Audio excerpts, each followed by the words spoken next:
when it is getting actually organized as groups of people in places, creating what we call community agency networks, deciding for themselves that they want to use this kind of power, that they're going to grow this kind of food, that they're going to have this kind of care in their community.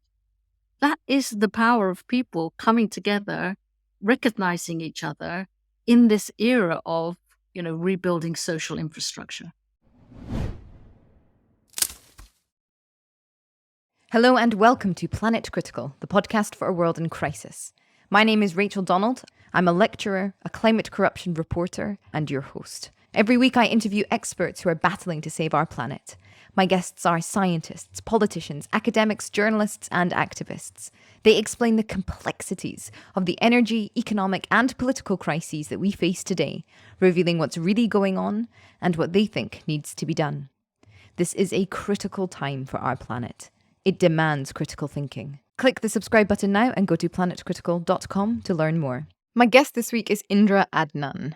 Indra is the co-founder of the alternative UK political platform, which answers the question, if politics is broken, what's the alternative? Indra has a background in journalism where she came to understand that narrative is a huge part of the soft power that nations have. And she goes into great detail explaining the difference between soft power and hard power, and left journalism in order to better understand that power, what to do with it, and how to create stories that could bring communities together. Indra has advised government, she's built networks, she runs the Daily Alternative blog, which is part of the Alternative UK. And an integral part of her work is the citizen action networks. So building these networks where people can connect with one another in order to collaborate in building the world that they want, whether that's a local world, but also providing the social infrastructure that allows them to connect with other people all over the globe, rendering that work scalable and connected.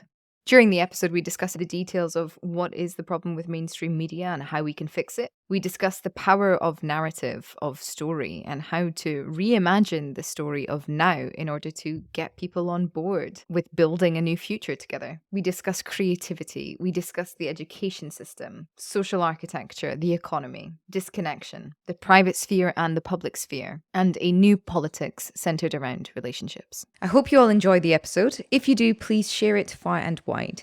If you're loving the show, support Planet Critical with a paid subscription at planetcritical.com or on Patreon. The link is in the description box below. By signing up, you'll also get access to the weekly article I write inspired by each interview. Thank you to everyone who has signed up and is supporting the project. I'm a vehement believer in ad-free and open access content, so Planet Critical wouldn't exist without the direct support of the amazing community. Thank you so much to all of you who keep the project going every week. Indra, thank you so much for joining me on Planet Critical. It's a pleasure to have you on the show. Oh, thank you. I'm excited to be chatting with you. As am I.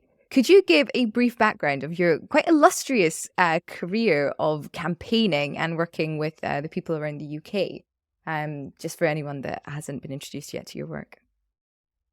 Right. I mean, I'm interested that it seems an illustrious career because the way that I see it, I'm always working from just outside the public space. Right. A bit of an activator, if you like, of new thoughts and ideas. I started out as a journalist, in fact, and I became very interested in the power of journalism and became hugely disillusioned with it, in fact. And then went to work for a while in, I'm trying to understand what conflict is, and worked in the field of conflict transformation, studying under someone called Johan Galtung, who was quite controversial as a peacemaker. And then moved into an understanding of soft power. So the difference between hard power and soft power, we can go into that a little bit later. And this became a good subject for me to grapple with. I saw the relationship between soft power and a kind of rising feminine intelligence in the world, which was not really the way it was being talked about in the arena of international relations, which is where it's a viable term. And with my new insight, so to speak, I traveled quite a lot and ended up advising various governments and even talking a couple of times at NATO in a very uncomfortable way, I have to say.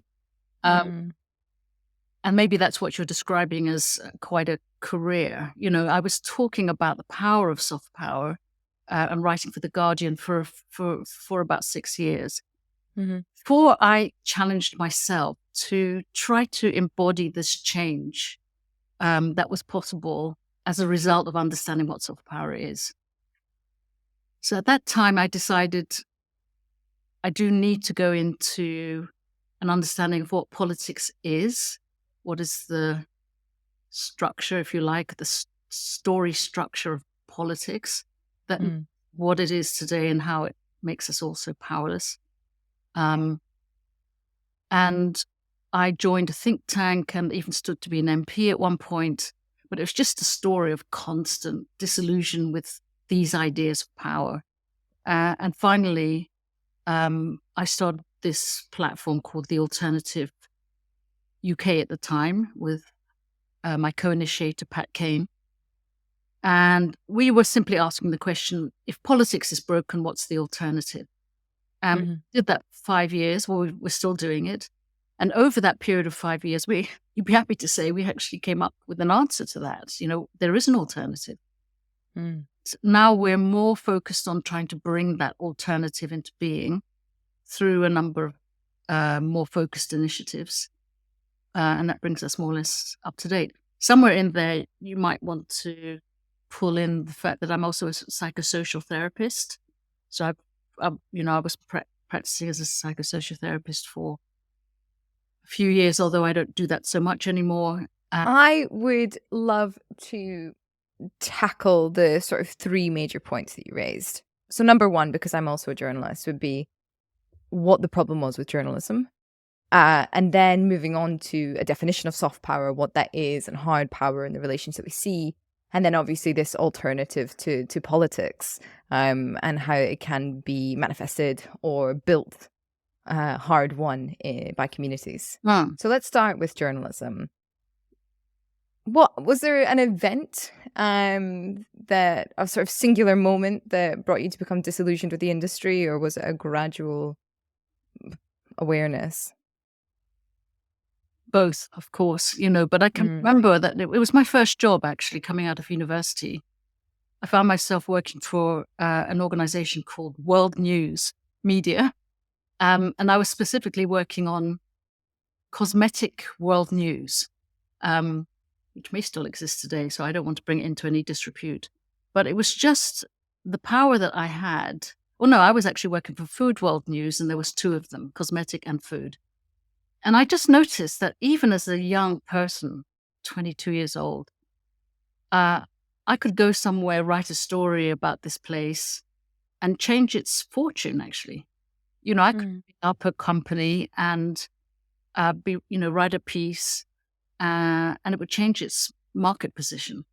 And that was quite shocking, actually, especially when you could see that when you're editing a piece live, to bring out this magazine, you could just chop up this paragraph or add a paragraph or, just according to the space that's available in the newspaper and say, no, I'm going to say this, not say this. And, I had all this power as a very young journalist to give others power. And that was quite shocking for me as a young person to see that it was quite arbitrary how this power could be distributed. But I would say over a longer period of time, and it still is the case today, it's recognizing the power that journalists have to set an agenda and create the public space and land the story that becomes, in a way, the defining narrative of a culture. It was particularly acute during the Kosovo crisis, when I noticed through my work with Johan Galtung, it became very clear to me that not in an unconscious way that our media in this country is a war media, that we predispose people to war all the time by the way that we report what we consider to be the facts. And Galton gave rise to this concept of peace journalism, not because he, was any sort of, hippie-like, idealistic person that wanted to just keep emphasizing, peace is possible if we just try. That wasn't his intention of naming peace journalism. He named peace journalism because he wanted to flush out war journalism and show how so much is unquestioned when conflict breaks out. And we did a lot of work over a period of 10 years with this peace journalism project, inviting journalists in from all the main newspapers to try to look at this phenomenon. And there was a lot of denial around it. We're talking about the major newspapers, major reporters, BBC journalists. In fact, it was the BBC journalists at the time who were most in denial of the idea that they are establishment reporters, that they take their cues from the government about what is the fact. What are the facts? Their own relationship to their news was, we're just reporting the facts. But there are other facts that you're not reporting. They hadn't really woken up to their own complicity in this likelihood of war breaking out after conflict breaks out. So the premise is that, conflict is a normal part of society, and you can have extreme conflict, but that doesn't necessarily have to lead to violence. There's a lot of possibility that it can lead to resolution or even better, transformation. Conflict can be the very thing that shows you what's wrong. There's something amiss with our relationships in this society. We need to flush this out. But if you're doing it well, it can lead to the transformation of that society. If you're simply buying into the conflict as an opportunity to gain power over the other side, it's a zero-sum game, and it's going to lead to violence.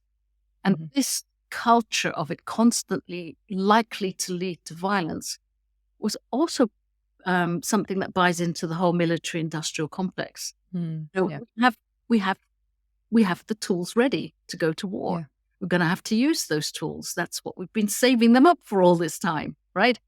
So there's a sort of a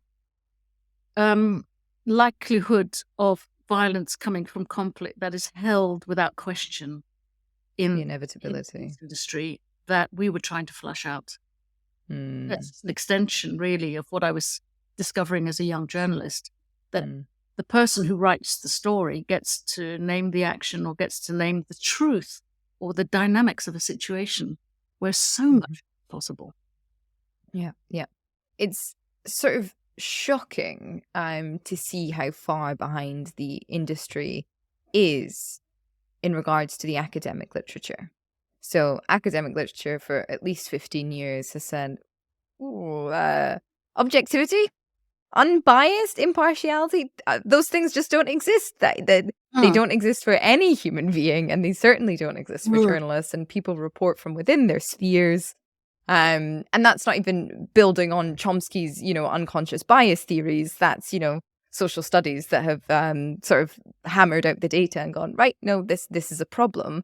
And thinking that one can be objective and impartial actually dictates another form of bias and creates what some theorists call a spiral of silence, ensuring that some facts, as you say, are never being reported on. And there's so many fascinating forms of journalism under this umbrella of constructive journalism, peace journalism, and solutions journalism, social justice journalism, that simply don't get a look in because they appear less professional, quote unquote, because they are advocating in some sense for something, whether that's a different way of looking at facts or engaging with them. And yet it is the objective journalist who is equally advocating, but behind a veil of opacity, quite frankly, but one that they are not themselves aware of. So it's not malice and it's not conspiratorial, but there is a huge problem within the industry, and what to do about it? Well, create new platforms, as you've done yourself. So can we use that to then launch into soft power? I recognize that now would normally be the place we would go to speak about the alternative and alternative politics, but let's hit soft power and hard power first. Define those terms. So it's a crucial piece of the puzzle. So I don't know if you know the term at all. So it's an international relations term. That was No, I don't. okay, right. I'll just give you the premise of what is soft power compared to hard power. So it was born as a term in the early 90s by somebody called Joseph Nye, and he was an advisor to the White House, and it is an international relations term, and it was brought into being because America was in its own crisis at that time of trying to imagine itself as being a superpower after the failure to win the war with Vietnam. In hard power terms, America was humiliated by Vietnam, and they were grappling for some sort of way to make that sound okay, right? And Joseph Nye assured the White House, that America will always be a superpower, not because of its hard power, but because of its soft power. And its soft power is the power of attraction, right? What makes people want to be in relationship to America is its power, right? And the way that it could be summarized in a short phrase was the American dream. So it's the dream that is the source of America's power, because everybody wants to believe in that possibility that anyone can become president, or you come to America and it doesn't matter who you are, you're free to work hard and and fulfill your life, and it's all going to go well if you come. Yeah, and that's a dream that America has peddled, always. And there's some truth in it, and there's also a lot of not truth in it. But it's a machine, that peddles a story. It comes out of Hollywood. It comes out of the Statue of Liberty. It comes out of, even to some extent, the story of Obama becoming president. This is America's soft power.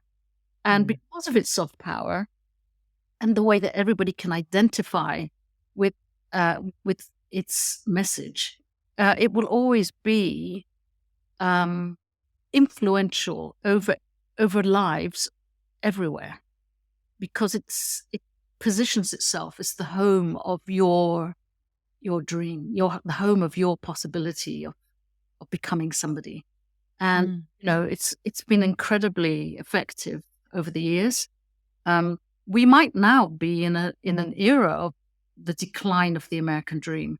To see, yeah, definitely. But we might well, because it's been very pierced, obviously, by what's happened with Trump and this overthrow. This idea of a counter-revolution is kind of the opposite of what America's supposed to be. Its ability to that as an American, the identity is everything. So soft power is really the story you're telling about yourself, and it's carried through connectivity and relationship. So, even you will have a story about yourself. I'm moving into relationship with that story of you as you tell it. And that means that you can have some influence over my thinking about you, right? That is what soft power is. And that's really how the media now operates, entirely through this peddling of stories. If you see, what is really different about this era that we're in is that people are beginning to see it more clearly, right? So our ability as individuals actually taking part in the media sphere in the way that we have been able to over the last 30 years because of the internet has made us much more conscious of what soft power is and what the role of storytelling is in making reality come into being. So there's a kind of an evolution into a more observational, as any kind of participant in social media can at once be really influenced by the stories being told, but also can actually increasingly step back from it and say, oh, I saw that. I saw what you were doing there. Do you know what I'm saying? So for example, fake news is a good example. That of people being able to identify that it is fake news? People even knowing that such a thing could be. Right. That's the thing. Real news, fake news, right? a sign of our evolution to some extent, because before we were just subject to it. Interesting. Let's hang on. Let's tease that out a little bit, because I wonder if people only know if it's fake news because mainstream media used that term and said there is an other and you must not trust that other. Mm. And it's only because there is that sort of threat to hegemony, and very often nonsensical threat to hegemony, that the dominant narratives were forced to counterattack, essentially. But if there had been, like, if those fake news stories had been absorbed into the cultural consciousness in the way that any other sort of story is by a trusted outlet, would we have been able to identify them as fake? It's interesting to try to follow the trajectory of this growing awareness, because I would say it started well before that fake news. I mean, obviously, when we can call something propaganda, this was years ago, you know. So we've always been able to, not always, but, you know, well before the internet, we were able to sort of separate ourselves from news and say, oh, that's propaganda. But not everybody could do that. You know, somebody would literally, you know, America used to leaflet bomb places, right? Like or any area of conflict. And somebody would pick up that leaflet and they would be told something they didn't know before, and they'd believe it, right? Yeah. That was a part of the times, you know, and now people will see a leaf like that and say, look what they're spreading, these leaflets. You know, they're much more able, people are much more able to see the mechanisms, because slowly we've been learning about them. I mean, for me, it was a much more, you know, for me, it was a game changer when we, that whole period of time when everybody was watching Big Brother on television. I don't know if you... Vaguely, yeah. Right, but Big Brother was, you know, basically inviting a load of people into a household, and now we're all going to watch how they behave. That watching thing of watching people behave was also, you know, a period of like learning to see in a different way, using different eyes, developing conversations around what we're observing. And that's, you know, I'm saying this as a psychosocial therapist, you know, the ability to observe is a very important one, rather than simply to be, you know, in the grip of something. You can separate yourself from the thing you're in the grip of and observe yourself being in the grip of something. Is developing your own power and your own agency. It doesn't mean that you're going to always reject it. You know, I'm a Buddhist, and then sometimes I see the literature around Buddhism, or I see the phenomenon as it appears in certain, and I'm looking at it rather than being subjected to it because it's not resonating with me, or, you know, I don't yet understand it. But the ability to separate yourself from something and then observe it is a form of taking back power over something. So with the fake news, yes, I agree with you. I agree with what happened. I think that's a good description of what you described. But what I see now is it's sort of everywhere. You know, people question what they're reading. You know, is this true, or is this somebody else's agenda that I'm just looking at here? Some people are being caught up in, you know, for example, conspiracy theory. And others will just reject conspiracy theory as if it's not valid at all, right? Whereas I would say it's another era of our, you know, we're watching people trying to make sense of the world in new ways because they've totally lost their trust in authority. So they've totally lost that thing. So now they're going to try and invent a new authority for themselves. That to me is how the conspiracy theories, that's the energy of a conspiracy theory. But, you know, once you've done that 2 or 3 times and none of them are really working for you, then you start to see, oh, right. This, and then it's named as that. And suddenly you're not that person anymore in the grip of that. I do wonder that the thing about observation, I think it is extremely difficult to identify when one is in the grip of a thing, especially when the thing of the grip that you're in, the thing that you are gripped by is your own identity. something that you identify with. So the fact that these conspiracy theories, or people become theorists, or people join a club, or people sign up to member of a political party and are not just affiliated, but I am, rather than I vote X, I am X. Mm. And it's incredibly difficult to parse then, because to observe yourself being in the grip of something that you identify with would be to kind of suggest that your identity might not be as concrete or as genuine or as authentic as one might wish for.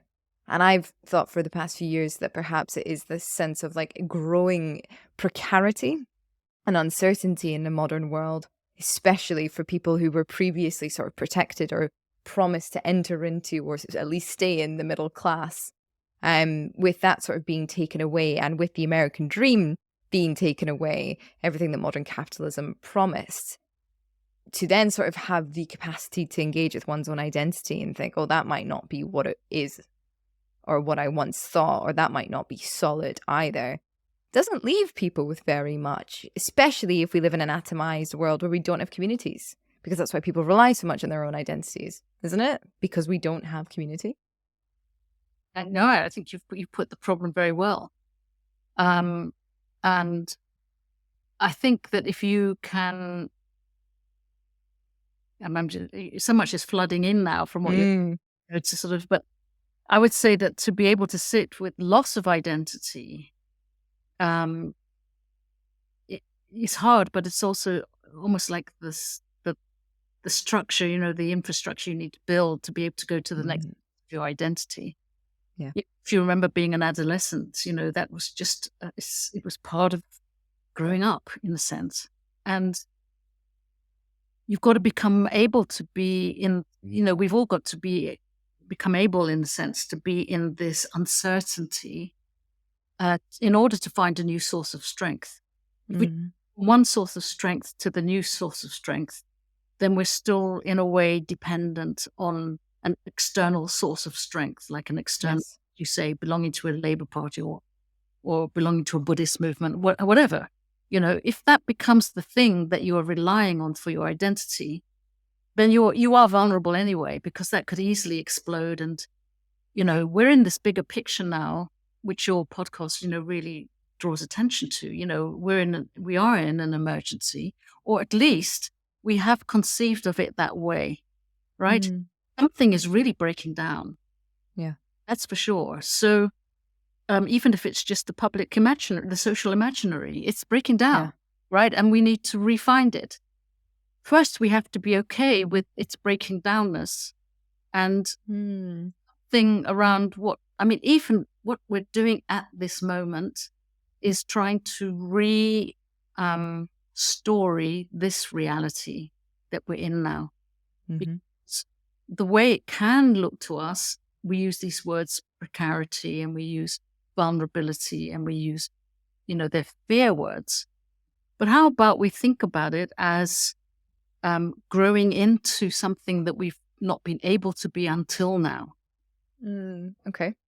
So if you can imagine a future, even with the, just to use your dreaming brain and just try and imagine, even in a science fiction way, how this could be better, actually. This could be better.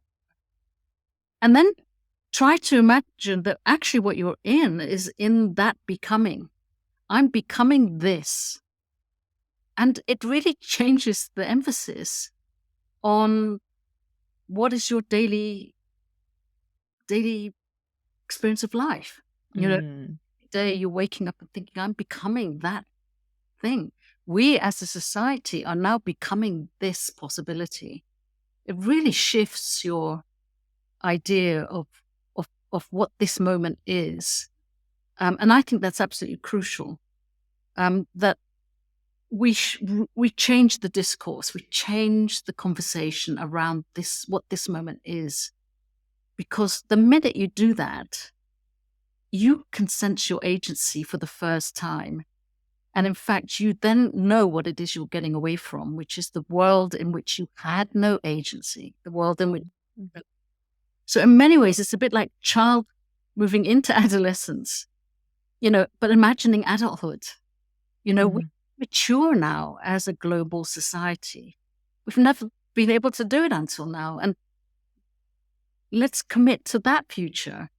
And then let's see how it's unfolding.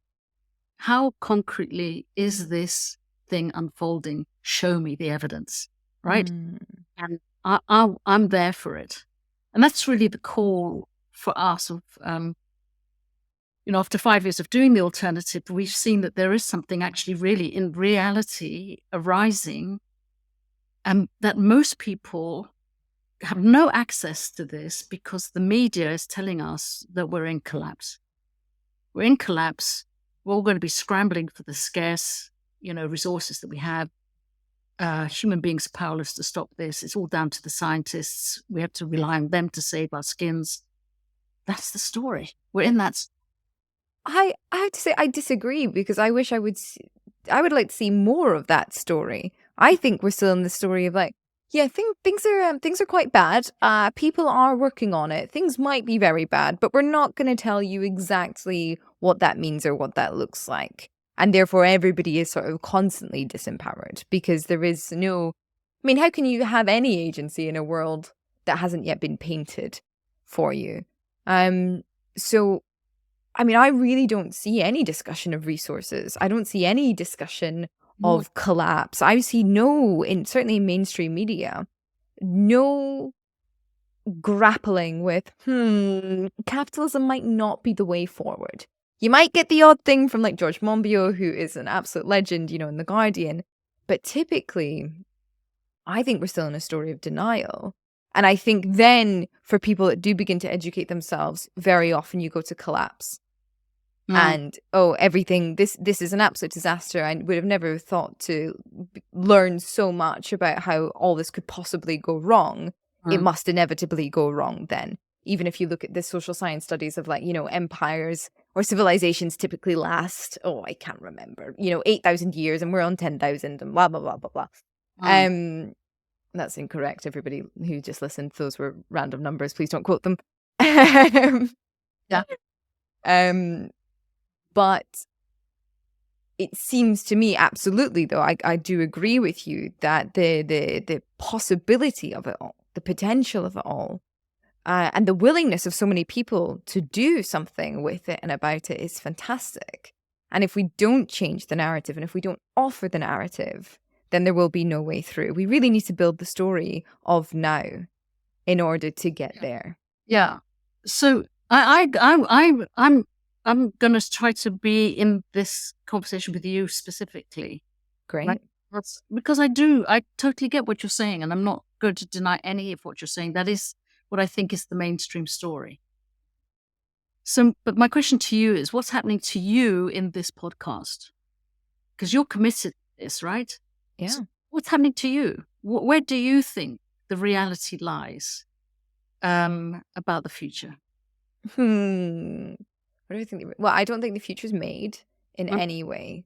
I learn more and more every day and more really scary things, but I have more hope every day because my job is speaking to people who are experimenting and trying and working within their communities. So from what I see, it's not just that we have like, the technological solutions at hand, we just need to scale them. We also have the political solutions at hand. We have the communal solutions at hand. We have the food solutions. We have everything at hand. There are people and communities all around the world that are experimenting with these things and implementing them. And the problem is power. There is a vacuum of power. Power is a resource that is married to financial powers. So money is a resource. And I also think the problem is, which I've only really recently started to think of it in the past few months, but we seem to have there's pretty good ideas of where we want to go. And the beauty of this sort of decentralized network is that there's lots of different options and you can just kind of pick one.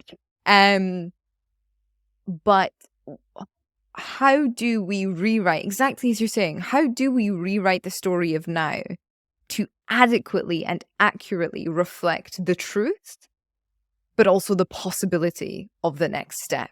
Mm. So I think in no way the world is doomed. And I think that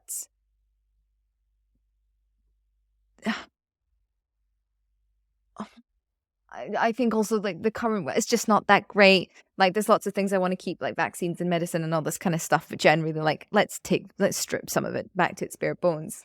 But the future could very well be miserable if we don't find a way to tell people what that really means and what other meaning they could have in their lives, I think. So do you have children? No. Yeah. So imagine the young people, who are growing up today and they're being educated at school. What is it that you would want to teach them? Citizenship.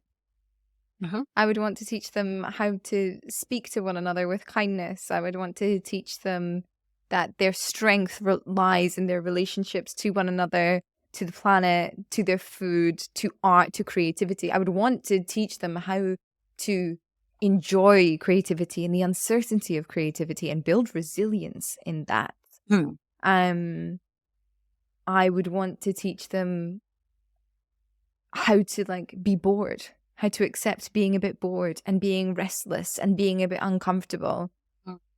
And above all, I would want to give them like a profound curiosity in the positive impact that they could have on the people around them and themselves. And then only after all of that, English and maths and all that stuff. Yeah. It's really missing, isn't it? This idea for education that you can make a difference. You know, who you are matters. I mean, when I say matters, literally brings matter about, right? The way of the world. So this idea that we can teach every young person agency is in itself a game changer. I mean, I was God, what's the name? What? At school, I was on the board of governors at school of a and I suppose I was constantly shocked, at what we are teaching young people. We're mostly teaching them kind of obedience, actually, and know your limitations. And creativity is kept in a very local way, to create a project but there's no sense that even in this age, that the way we are, on social media, for example, or the way that we relate to the entire planet, we can't be creative in that way. That's never even imagined.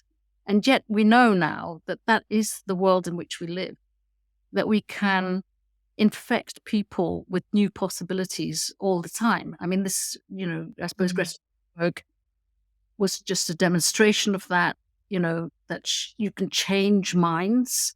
But then, so is ISIS, it's competing stories all the time.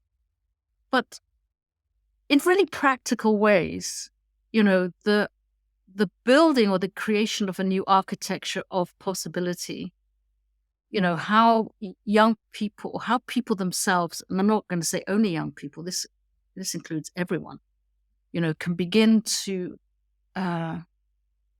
get a new sense of their own agency in the world, how they influence others, and how by coming together with others, stuff can get done that wasn't done before. This sense of there is a missing social architecture for the agency of human beings is really what we are pointing at as the new politics. Within in an era of new expectations for people, there are tools, mechanisms, methods that allow you to come together with others, build a new story of possibility, influence others through that, and something can grow, right? And then eventually what you see is that this growing sense of what is possible also affects government, actually, because ultimately the current structures, whether it's business or government, their real power is sourced from getting the votes of those people. So you'll see, more and more, and it's always been the case, but it's more obvious now, that, political parties and politicians, they bend themselves to the will of the people. They try to find out what is the people want and try to be the deliverers of that thing, and compete with each other to be the person who delivers on that thing. That is the soft power of people. But when it is getting actually organized as groups of people in places, creating what we call community agency networks, deciding for themselves that they want to use this kind of power, that they're going to grow this kind of food, that they're going to have this kind of care in their community. That is the power of people coming together, recognizing each other in this era of, rebuilding social infrastructure. So we are rebuilding it as we speak. That's what we saw after 5 years at the Alternative, that this capacity for humans to come together and build something from it, grow a new story, because they're really looking for a new story and because they want to belong to something and they want a sense of meaning and purpose now that they've never really recognized that they could have until now. It's just like it's like a body that's coming into itself. And the role of people like yourself and myself, to my mind, is to pay attention to it, to give it to give it more attention, invest more in its possibilities, see it grow. It's literally like we've got a plant here on our doorstep. Let's not step on it. Let's grow it through giving it attention, through helping others to see that human beings have, until now, they have been really trapped, in a machine. That we're basically, the history of humankind in the Western world is that, we're like basically slaves to a machine, caught on the hamster wheel, convinced that we have to buy stuff all the time in order to impress people that we don't even have time to see, just slaves to the economy. When COVID, did quite a good job for a certain section of the population. I'm not saying all by any means, to wake people up to time and space and like give you a bit more of this, and suddenly you don't really want to be this slave anymore. You've got a bit of your freedom back by chance. Or you've moved into relationship with your family for the first time. Even on Zoom, I have to say, people had an incredible experience meeting people they don't usually meet, having these face-to-face conversations. It's literally like a waking up period for people that they can't put back in the box now. And it's this that I'm really trying to say. It's our job to pay attention to it, like to grow it as if it was, a little sapling that wants to become a tree. So there's nothing about what you said before that I don't agree with. The only thing that I would say is that, even members of my family who are certainly, friends maybe that I've had since school or whatever, I know plenty of people who will continue to be blind to the reality that you and I are trying to show all the time. Any Daily Mail reader, I mean, what can I say? It's like but they know they're precarious because you can tell the front pages of the Daily Mail are always, exclamation mark. They're afraid. It's all peddling fear of this future that's coming down the line that you have, you've got no control over. They might never see it the way that we see it. They might never do the same path that we have been treading, but they can still buy into a new reality as it arises if it comes to them in a way that they will see as attractive.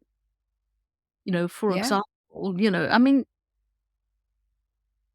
you know, for human beings, for example, to win over things or to have triumphs or to make real change possible is always going to hit the headlines. The things that are unfortunately, mined for their excitement, for their ability to sell newspapers is usually around division. Yeah. And calling other people out and trying to make, everybody feel superior. But there's a sort of constant celebration of human achievement that I've noticed, even in the most divisive Mm. kind of newspapers. So I suppose what I'm saying is, you're right. It might never be that the people who are, uber capitalists now and not questioning anything, they might never do the same journey that we're doing. But that doesn't mean that they can't move into this new reality as well. I think everyone could or might. I think it's very likely that the only people who would really reject a new reality would be people that lose a lot. Sort of the powerful, the elite. Previously, they were the aristocrats. Whatever you want to call them. And so I think for anyone else, that means it's really on us to figure out, how do I tell the right story, or how do I tell the story in a way that engages with different people, or how also do I go out and listen to those people to hear their needs in order to build that into whatever future that we're trying to co-create. I think there's such an interesting relationship between agency and disempowering in an age where we are more empowered than ever before. Why is it that people would choose disempowerment when we could have agency? And I think there is a lot of choosing disempowerment, perhaps because it's sort of sold to us as a lack of agency, and that we think that might be the only way in order to be. But I think it's also, as you were saying, this adolescence to adulthood, there is this sense of growing up and what is it that I want to achieve, and responsibility and responsibility for others. And in the story that we've been told, it's only responsibility for self. That's what capitalism says. Responsibility for self and community, small c, if that. Whereas when you sort of widen that out to thinking about the real interconnectedness of everything and the possible responsibility that one has to one's community, and that being wider, that being global now with climate change and with the amount of emissions that OECD countries are belching out into the atmosphere. I think, and also to put a finer point on it, the fact that the battles that need to be won now are immense. There's no low-hanging fruit left anymore in our culture. Even I speak to scientists about it. They're like, oh God, all the major scientific things were kind of done, and they were often arrived at with false logic in the 1800s or even the earlier part of the 1900s. But now people have to be very precise and nuanced. We live in an increasingly complex world, which means the actions that we take need to be increasingly complex. And I think that sometimes in the face of that complexity, which is a globalized world with a financialized global economy kind of entrapping everybody and running everything beyond any one person or one government's control, then perhaps it's a complexity that we just can't quite grasp at all the time. And therefore it's easier to choose a kind of disempowerment because on some I don't know, on some phenomenological level, we actually are disempowered because things are too complex now. Okay, and great. Lots of words. No. You've set something up there, which I will now give you a counter story. Okay? Please.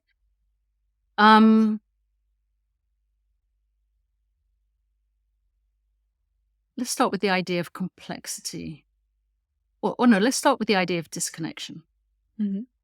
So that's a way of talking about our reality, that we're all disconnected. But is it actually true? Yeah. And Less so than ever. yeah, I mean, an experience of disconnection that has been architected for us by the public space, which has been designed to disconnect us. But underneath every public space, there's a private space. You know, when you walk off the street and you walk into your home, a different self appears. And that self is very connected, actually. You're connected to your friends, your family, your environment. You can think about anything. If you have a quiet space and privacy, you feel very connected to the world. You're able to think about it and care about it.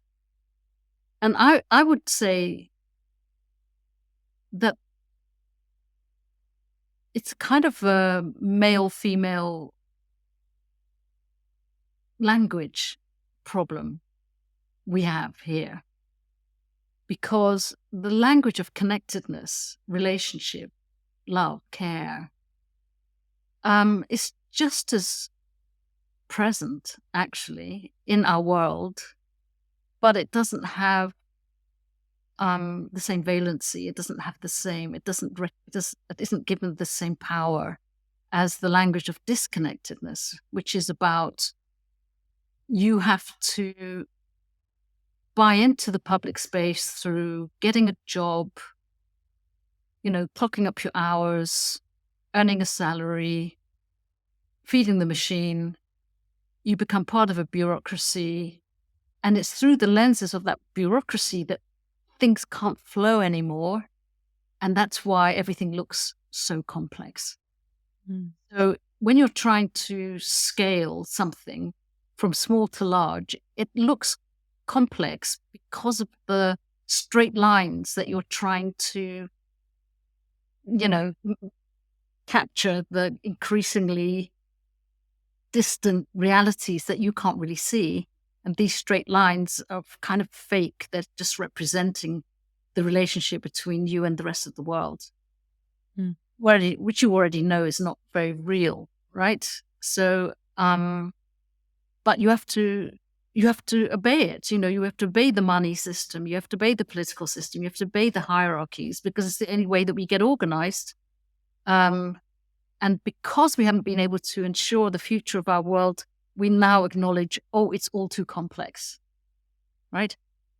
But imagine if you were just a plant, in the ground, and you had your mycelial networks, and you were obeying the seasons and responding to the light and the dark. You wouldn't call this complex. You'd call it alive. You'd call it life itself, and you would know that everything is connected to everything. And in nature, we can imagine that, right? And as women, we can imagine it much more easily than men can, actually, because we haven't had the power historically in the public space. We've just built our own, we've historically, I'm not saying this is the case today, but we've come from this understanding of what life is and how everything is connected, that we've just been able to keep nurturing and keep alive because it's kind of in the private world, in the domestic world. And what's happened with the internet is that the boundary between the private and the public has blurred enormously. And now all over the internet, we have this private language, power of emotion and connection and relationship is all over the internet, right? So it's public space, and people are growing their expectations from it much more than they used to. And their connectedness to each other is much more visible and palpable and real, right? So you can be, I can remember, over COVID in particular, how many times I've sat in a room with maybe, 10 high-thinking, mostly male, innovators. talking about our disconnection. And every time I've thought, hang on a minute, I'm sitting here, I'm talking to somebody in Africa, I'm talking to somebody in America, I'm talking to someone from Germany, and I've just heard you tell a really intimate story about your life. Why are we disconnected? Can we not acknowledge our connectedness and this era of connectedness? And can we not build on that and grow that conversation? Because when we know that we are connected and we can be connected, and actually our history is showing us now a new connection possible that was never possible before, can we not build on that story? And, give people expectations arising from that and how they can be part of it in a direct way. Yeah. Because that's also happening, and you say there's no low-hanging fruit. This is the low-hanging fruit. The possibility of relationship between people all over the globe, which means there's a possibility of us coming into empathy with each other's, decision-making processes. All sorts of things are possible now. And what we're describing concretely at the alternative is that the infrastructure is actually being built, right? It's not something airy-fairy. It's not that we can all dream into the future. It's not that. Infrastructure is being built from a community agency network. First of all, they've been building for decades, cooperatives, transition towns, eco-villages. They've all been doing this work in isolation. But we're now on the brink of, and we've been seeing that it happens, it's also municipalism is another form of these bioregionalism. These things are happening at many, many different levels, and they're all connecting up with each other globally. So now you have global networks of bioregions. You have global networks of municipalism or mayors who are committed to green futures. You have global networks of eco-villages. All of these places are people coming into some sort of recognition that they have some power over where they are, and they're going to make decisions locally with the people in their area. And it isn't simply local, it's cosmo-local.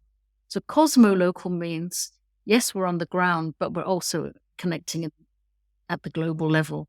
And we're all exchanging ideas and developing commons, of resources that we can share freely amongst each other. It's contradicting the old economy as well.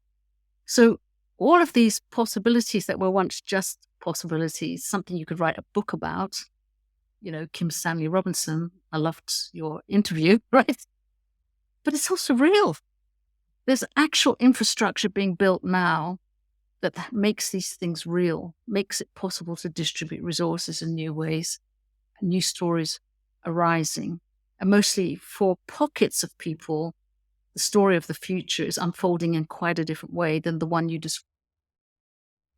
And to my mind, the key things are building the connectivity between these cans, we call them, which will take all sorts of different forms, from the neighborhood all the way up to a city level, up to a bioregional level.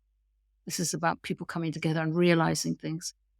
So the infrastructure between them has to be technologically enabled, much better than it is now, because most of them you're seeing what they're doing is they're quite isolated, and they see themselves as separate from society, which they are certainly separate from the mainstream story of society. So the task now that needs funding, actually, it needs enabling, is to grow the technology of their interconnectedness so that they can grow a better story. But arising from that is the new media. So until now, the media that you can tell a new story, but you're put into the positive news category. People will tell better stories. They're the people who just, they're just seeing things in a better way. They're just positive. This is the reality. What we're trying to do now is develop a media system that is directly linked to this new socioeconomic political system that is arising organically from people using their agency in new ways. And we see it actually as a parallel polis almost, in other words, it's going to come into being on its own. It won't do so by permission of the government. It's grow on its own terms. But its attraction ultimately will be that it's making a difference for people. It's growing a new system, and it's, able to use these resources that we know we do have. And mostly it's creating a new sense of purpose and belonging for people, that they can choose something else. Right now, most people think there's nothing to choose, but this is a growing thing and people can choose it. But we need to be able to show more people, attract more people, invest more in that possibility. So once you commit to that as a sort of way of being at this time, then you'll be surprised how much springs up around you, other people who are doing the same thing. Human potential, own potential, as a person. I don't call these change makers. I see them more as people who reveal a new reality as possible because of the way they're now being on the planet. So you change the discourse. Everything you're doing here on your podcast, you're changing the discourse. If you're lucky, you feel and become a different person as a result of this new discourse. And then you start to reveal a different reality being possible. It's a sort of a different. In Buddhism, it's called the 3 realms of consciousness. It's the one that you have about yourself, the one you have about your community, and the one you have about your world. They're all contained in the same person. Not either individualists or socialists or globalists. We're all capable of existing in any of those realms at any given time. And it's being able to take on your own responsibility for all of those realms, being in it on those terms, that really shifts consciousness, actually. I think that is probably just the loveliest note to end on. I'm sure if we had all day, we could go back and forth on this. I think there is a question around that power going up against power, and ossified power, and the inequitable distribution of it all. But I certainly feel that on my own journey from doing this podcast, the more stories that you learn and the more that you learn are possible, the more hopeful that you become, and the more you then seek out those things. I am particularly curious though right now as to how is it then that I can use my, I don't know, vague knowledge, connections, whatever, to build out a story that is attractive for everyone. I think that this process has to be communal rather than as everything you're saying, rather than this idea of everybody sort of individually going through their own sort of, I don't know, spiritual awakening is a word that I'm sure some listeners would be very uncomfortable with hearing, or whatever. But it needs to be robust. These networks that you're building, it's important to have this robust, concrete infrastructure to generate these changes and offer these possibilities communally, rather than expecting everybody to just go off and, I don't know, go to a yoga retreat and come back different. Absolutely. I totally agree with you. It's, you have realization when you can see it echoed on the outside of you. It's not simply your own personal conviction about something. It's not determination. I'm going to, I'm not here to convert you, I'm more in relationship with you, and what I'm hearing from you shapes the conversation we're having entirely. That's it. That's the practice. Ultimately the practice is relationship making and being in communion with other people. And, the amazing part of that is it can happen it should happen, in your personal life.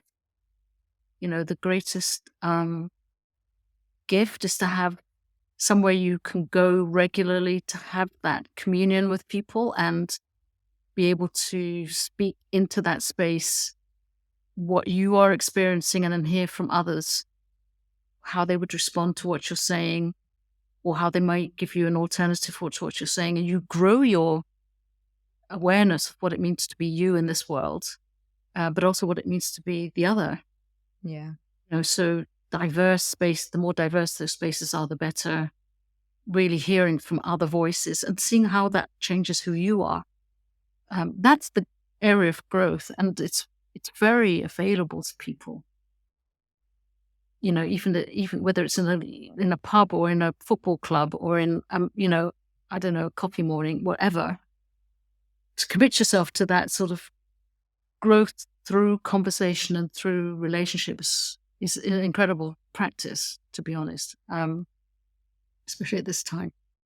Then you defy the odds, because then you'll notice what the newspapers are saying. People are this, people are that, and you're saying, well, I'm not so sure about that. I want to make up my own mind. Yeah, I agree. And this all needs, relationship making, that needs to become the definition of politics. well, The art of building relationships and maintaining them fairly, honestly, generously. yeah. Yeah, that's a good dream. That's a good story. It's a good thing to work towards. Indra, thank you so much for your time. This has been such a pleasure. My final question for you is, who would you like to platform? Yeah, I gave it some thought, and I hope it's allowed that I'm going to nominate my partner and co-initiator, because I noticed that when I'm talking about these possibilities, that I'm not always addressing the other side, which is a sort of a more male perspective, to be honest, but just as generative. And I can't do without those possibilities. So I'm going to nominate Pat Kane. He wrote a book called The Play Ethic. 10 years, oh gosh, it's probably more, 20 years ago. And he's an artist and a musician, has been a political player as well. But he's the person who can really talk about this era of artificial intelligence, of technology, of imagination, and how what he calls super play is our capacity as human beings. So we're into an era of super play, and we've got to get good at that. Really, that's what he's proposing, and he's been the editor of the Daily Alternative. So he sees, in the past, he's also been the founder of newspaper Titles. So he really sees the role of the media and how that is part of the narrative building. But, that's where there's a lot of play in that space too. Interesting. Yeah. All right, brilliant. I can't wait to speak with him. Thank you so much for your time, Indra. Thank you so much too. If you want to learn more about Indra's work, I've put links to everything in the description box below. Remember to subscribe to this channel if you're new here, and share the episode if you enjoyed it. If you loved it, support Planet Critical on Patreon, where you can also read my weekly essays inspired by each podcast interview. The Patreon link is in the description box below. As always, thank you to the Planet Critical community who support the show and make all of this work possible. Thank you all for listening. I'll see you next week.